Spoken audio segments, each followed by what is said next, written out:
जो अभी भूतपूर्व देखा गया है कोमल यहाँ पर अमेरिका ईरान की स्थिति को लेकर, उसकी वजह से कहा जा सकता है कि युद्ध जैसी स्थिति जो है दोबारा पैदा होती जा रही है।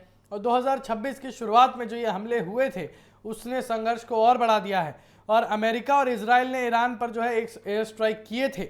इन हमलों में ईरान के कई सैन्य ठिकाने निशाना बनाए गए और ईरान ने जवाब में मिसाइल और ड्रोन हमले किए।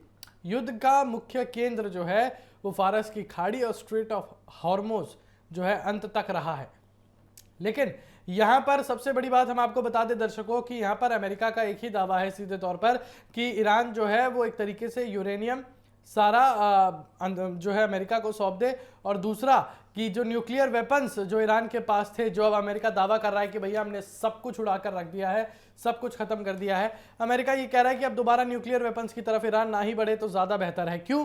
क्योंकि उस न्यूक्लियर वेपन्स के बनने से या रहने से सबसे ज़्यादा खाड़ी देशों को नुकसान हो सकता है, उन पर हमले की स्थिति पैदा हो सकती है, फिर यूरोप की बारी आ सकती है और अंततः अमेरिका की बारी आ सकती है। लेकिन जैसी स्थिति बनी हुई है कोमल, उससे साफ तौर पर लग रहा है कि अगर न्यूक्लियर वेपन ईरान रखता है तो सबसे ज़्यादा मुश्किलें तो अमेरिका के लिए खड़ी हो जाएंगी, सबसे ज़्यादा दिक्कतें अमेरिका को होंगी और इसी के साथ साथ पूरी दुनिया को भी होगी। दुनिया को कैसे?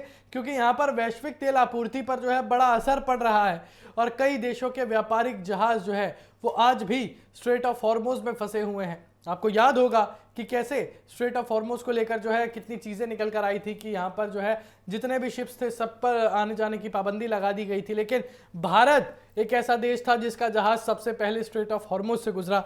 हालांकि चलिए वो बात की बात है, लेकिन कि भारत के 2 जहाज़ों पर कोमल यहाँ पर हमला भी किया गया था।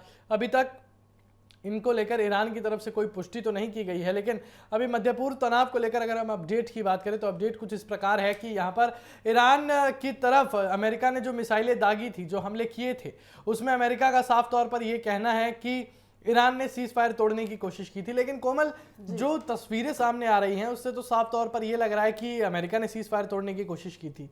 देखिए, अमेरिका पहले सीज फायर रखने की बात करता है, उसके बाद तस्वीरें लगातार यही सामने आ रही थी कि कहीं ना कहीं सीज फायर को तोड़ने के पीछे जो हाथ है वो अमेरिका का है। और देखिए, ये युद्ध लगातार बढ़ता हुआ जा रहा है। इस युद्ध रुकने की जो है खबर सामने नहीं आ रही है और दोनों ही देश जो है शर्तों पर इस युद्ध को रोकना चाहते हैं और दोनों ही देश जो है एक दूसरे की शर्तें मानते हुए भी यहाँ पर नजर नहीं आ रहे हैं। बिल्कुल कोमल, अगर तस्वीरों के माध्यम से हम यहाँ पर समझे तो तस्वीरों के माध्यम से सीधे तौर पर यह कहा जा सकता है कि अभी मध्य पूर्व तनाव में यहाँ पर जो है ईरान वर्सेस अमेरिका चल रहा है। इजराइल तो एक तरीके से साइड है। अगर ये फुल फ्रेम में तस्वीरें दिखाई जाए, इसमें साफ तौर पर यह दावा किया जा सकता है कि डोनाल्ड ट्रंप एक तरीके से ईरान के पीछे पड़े हुए हैं। ईरान को जो है बहुत बड़े मार्जिन से वो हटाना चाह रहे हैं और ईरान को वो कहीं ना कहीं घुटनों पर लाना चाह रहे हैं। देखिए अंकुर, कहीं ना कहीं ये युद्ध जो था वो ईरान और इजराइल के बीच में था, लेकिन अब ये युद्ध पूरी तरीके से ईरान और अमेरिका के बीच में नजर आ रहा है। कहीं ना कहीं ये युद्ध जो है अब अमेरिका और ईरान के बीच नजर आ रहा है। बिल्कुल, और इसी को लेकर जो है पाकिस्तान मध्यस्थता करते हुए आया था। जो है सीज फायर को लेकर बात उठाई गई थी, सीज फायर भी हुआ था।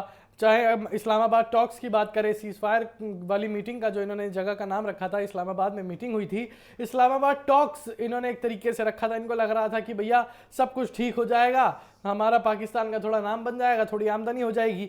लेकिन जिस हिसाब से स्थिति पैदा हुई कोमल, वो स्थिति अपने आप में दर्शा गई कि पाकिस्तान जो है फिर से मुंह के बल जो है वो गिर चुका है। लेकिन ईरान इसे अपनी संप्रभुता पर हमला बता रहा है। ईरान साफ तौर पर कह रहा है कि हमने इस्लामाबाद टॉक्स में जो है पाकिस्तान की मध्यस्थता से यहाँ पर हमने जो है सीज फायर को लेकर बात की थी, युद्ध विराम को लेकर बात करने की पहल की थी। लेकिन अमेरिका की कुछ शर्तें ऐसी थी जिसको मानना जो कि बिल्कुल लाजमी नहीं होगा।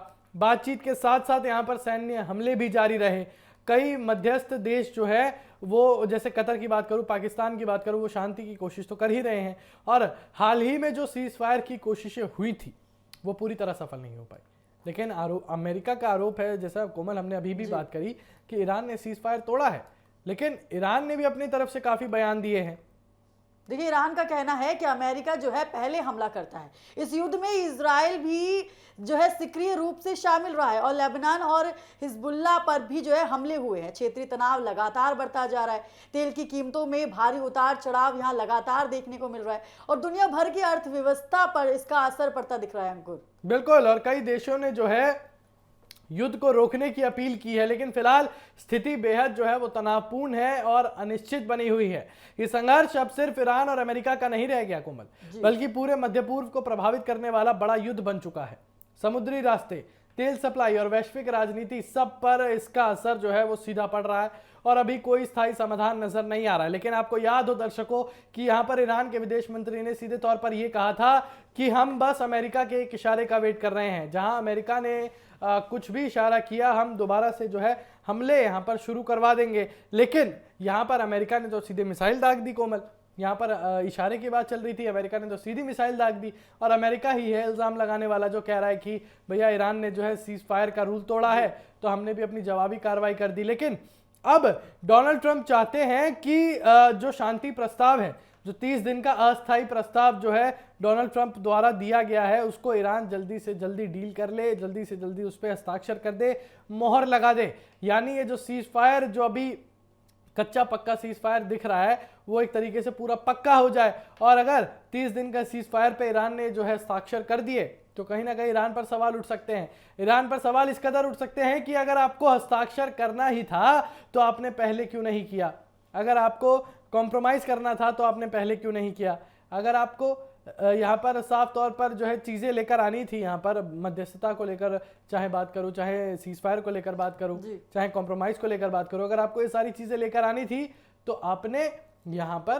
पहले क्यों नहीं किया इन चीज़ों को, आपको अब क्यों करना पड़ रहा है? क्योंकि ईरान भी साफ तौर पर नहीं चाहता कोमल कि अमेरिका जो है, अमेरिका के सामने ईरान झुक जाए। देखिए कहीं ना कहीं अंकुर तस्वीरें ये भी सामने आती है कि अमेरिका कुछ कहता है और अगले ही पल वो कुछ करता है, जो वो कहता है उससे अलग हटकर वो करता है। इस तरीके की तस्वीर सामने आती है। एक तरफ डोनाल्ड ट्रंप शांति वार्ता की बात करते हैं तो दूसरी तरफ जो है ड्रोन हमले की यहाँ पर मिसाइल जो है दागी जाती है, हमला लगातार यहाँ पर बरकरार रहता है। तो कहीं ना कहीं एक सवाल खड़े करता है कि क्या वो सच में इस युद्ध को रोकना चाहते हैं।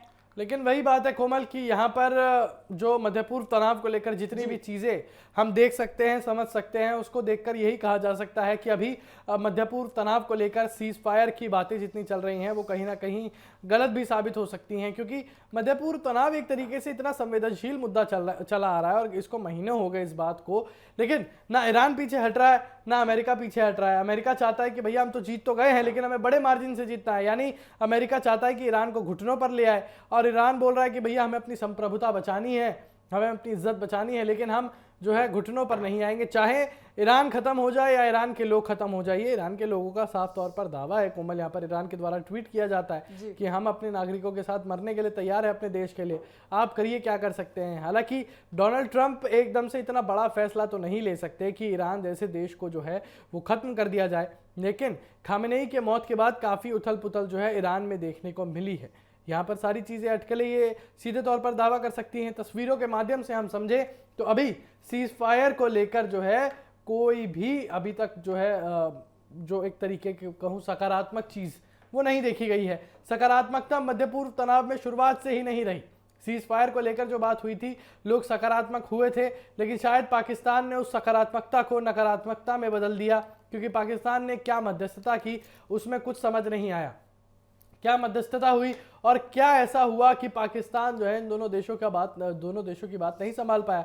लेकिन वहां पर दूसरे देशों का मानना है कि अगर भारत या कोई और देश होता तो शायद अमेरिका और ईरान मान जाता, लेकिन यहाँ पर पाकिस्तान था तो इस वजह से नहीं माना, क्योंकि पूरी दुनिया को पता है पाकिस्तान जो है अमेरिका जो है पाकिस्तान का वेंटिलेटर है, पाकिस्तान अमेरिका के भरोसे पे चलता है। फिलहाल ये कहना जल्दबाजी होगी कि सीज फायर जो है कोमल वो लगेगा या खत्म हो जाएगा, सीज फायर टिकेगा या टूटेगा, ये कहना जल्दबाजी होगी, तो समय समय पर पता चलता रहेगा।